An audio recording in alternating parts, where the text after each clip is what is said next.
გაგიძურდათ ელექტროენერგიის ტარიფი? დიახ, დღეს სემეკმა დაანონსა, რომ 5 თეთრით საქართველოში მოიმატებს დელის ტარიფი. მაგრამ არ ინერვიულოთ. დავით ნარმანია, რომელმაც ეგ დაგიანონსათ, 18300 ლარს იღებს ყველაფერ ხელფას.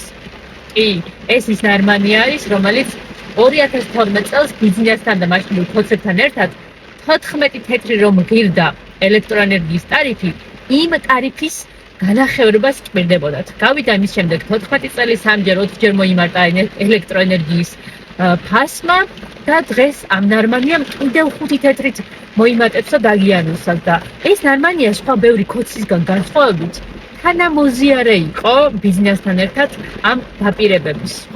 სხვა შეიძლება პასუხი ვერ მოსხოვოთ ამაზე, იმიტომ რომ ჯერ კიდევ ნაციონალური მოძრაობის მაისური არ ქონდათ გამძვალი, მაგრამ ნარმანია ნამდვილად ამ დაპირებით მოვიდა, ხო და გაზის ტარიფაც მოიმატა ამასობაში. მდინარეძე და კობახიძე კიდე იმას ამბობდნენ, რომ ფასებიო დაიწევს. ამასობაში მოიმატა და კიდევ უფრო მოიმატებს სამწუხარო და ძალიან მაინტერესებს ბიუჯეტს მიღმული ხალხის გარდა თუ დარჩა ვინმე, ვისაც ან ამათი დაპირებების სჯერა, ან საერთოდ თუ შეუძლია თქვას, რომ რაიმე კარგად არის და რაიმე გაიაფთა, ან რაიმე ხელფასი ვინმეს მოემატა.